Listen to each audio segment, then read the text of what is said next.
Assalamualaikum warahmatullahi wabarakatuh. Jadi kami bakal membahas mengenai hubungan Islam dan pemerintahan di zaman Rasulullah dan pada zaman sahabat Rasulullah sampai ke bagaimana hubungan tabi'in dalam pemerintahan. Oke, jadi yang pertama kali kita bahas hubungan Islam dan pemerintahan di zaman Rasulullah. Hubungan Islam dan pemerintahan diawali dengan kondisi penduduk Mekah yang terbagi antara tuan dan budak, kaya dan miskin. Hal ini membuat Rasulullah merenungi kondisi terpurukan dan setelah itu Rasulullah menerapkan prinsip politik saat berada di Mekah, yaitu pembentukan mental manusia berdasarkan prinsip Islam. Dari kondisi tersebut, Rasul memulai dakwahnya terhadap keluarga terdekat Rasul dengan dakwah yang masih tertutup. Setelah itu, beliau melanjutkan fasenya dengan melanjutkan dakwah dimulai dengan melantangkan konsep tauhid di tempat umum. Setelah 13 tahun lamanya, Rasulullah telah mempersiapkan manusia-manusia besar dalam membangun peradaban Islam. Sistem politik Islam terbangun secara kokoh setelah Rasulullah hijrah ke Madinah. Hal yang dilakukan Rasulullah ketika membangun peradaban di Madinah ialah mendirikan masjid. Madinah adalah pusat pemerintahan di mana seluruh kebijakan tugas politik pemerintahan berada sepenuhnya di tangan Nabi Muhammad SAW. Dengan ini, pemerintahan Rasulullah SAW bisa disebut sebagai model pemerintahan sentralistik. Madinah adalah pusat pemerintahan di mana seluruh kebijakan tugas politik pemerintahan berada sepenuhnya di tangan Nabi Muhammad SAW. Dengan ini, pemerintah Rasulullah disebut sebagai model pemerintahan sentralistik. Hubungan Islam dan pemerintahan di zaman sahabat Rasulullah.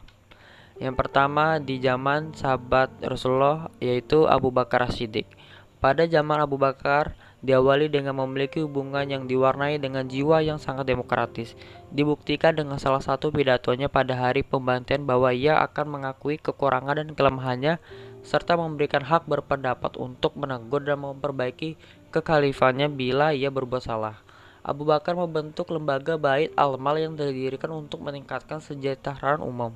Lembaga ini dikelola oleh Abu Ubaidah, yaitu sahabat Nabi yang dipercaya dengan gelar Amin al-Ummah, dan juga mendirikan lembaga peradilan yang diketuai oleh Umar bin Khattab.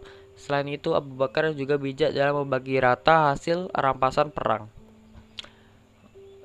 Kedua, Umar bin Khattab. Pada zaman Umar bin Khattab diawali dengan memiliki hubungan yang memberikan keadilan dan kejujuran kepada masyarakat serta meletakkan dasar-dasar negara yang bersifat demokratis karena Umar beranggapan bahwa rakyat mempunyai hak atau kesempatan untuk campur tangan di dalam pemerintahan. Selain itu, selama 10 tahun pemerintahan Umar dari tahun 13 Hijrah 634 Masehi sampai 644 Masehi. Ekspansi sistem pemerintahan Umar sebagian besar ditandatangani oleh penaklukan untuk melebarkan pengaruh Islam ke luar Arab. Selain itu, Umar dalam menyempurnakan sistem pemerintahan yang telah dijalankan Abu Bakar sebelumnya mengadakan pembaruan signifikan dalam bidang administrasi negara. Umar meminta kepada tokoh-tokoh sahabat senior untuk tidak meninggalkan kota Madinah.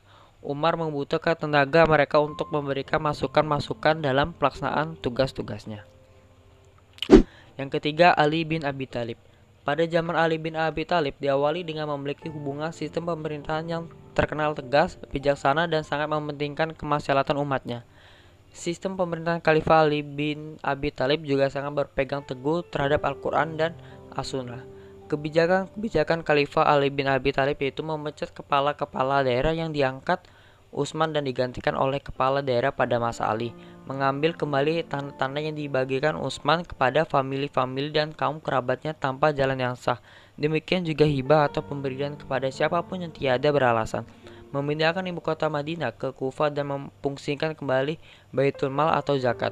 Adapun lebih jelasnya sistem pemerintahan Khalifah Ali bin Abi Thalib sangat mementingkan kemaslahatan umatnya dan mencegah kemudaratan.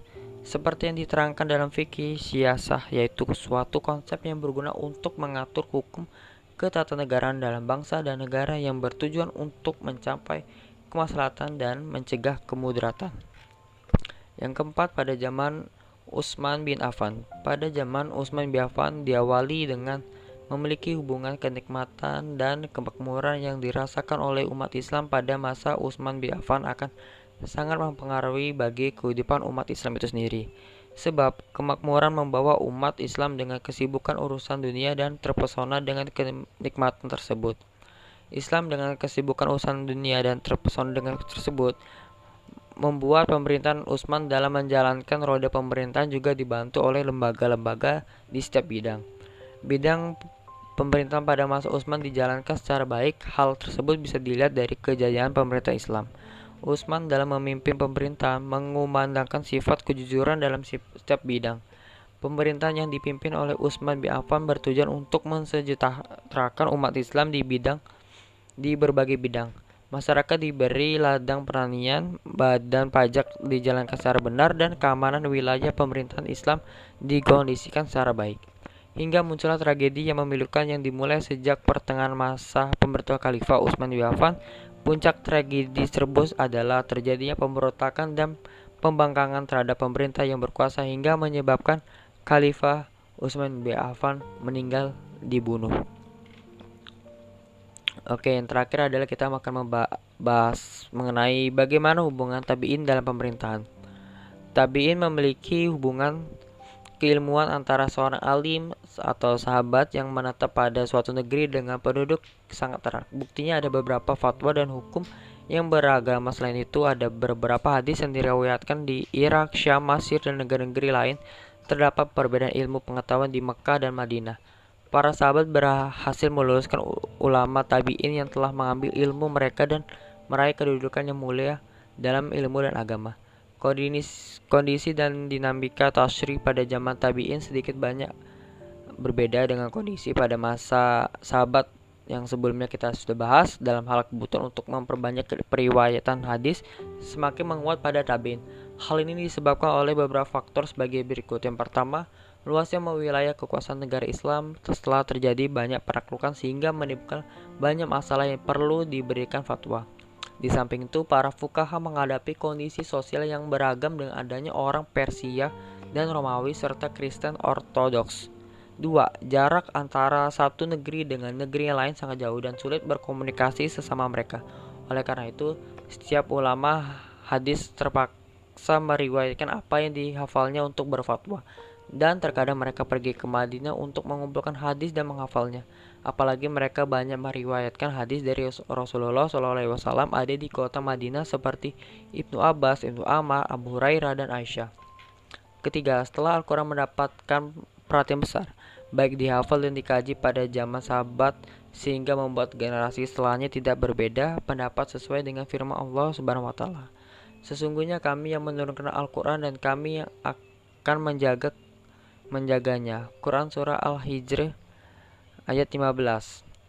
Oleh sebab itu, periwayatan hadis merebak di zaman tabi'in sehingga para penghafal hadis terpaksa menampakkan hafalannya, yang pada akhirnya memperluas ruang perbedaan dan perkembangan aktivitas fikih sehingga setiap zaman memiliki permasalahan, fatwa, dan ketetapan hukum yang berbeda-beda sesuai dengan kondisi dan ulamanya. Oke, jadi seperti itulah pembahasan mengenai bagaimana hubungannya Islam pada zaman Nabi Muhammad, pada zaman sahabat Rasulullah, dan bagaimana hubungan tabi'in di dalam pemerintah. Semoga video ini dapat bermanfaat untuk kita semua. Wassalamualaikum warahmatullahi wabarakatuh.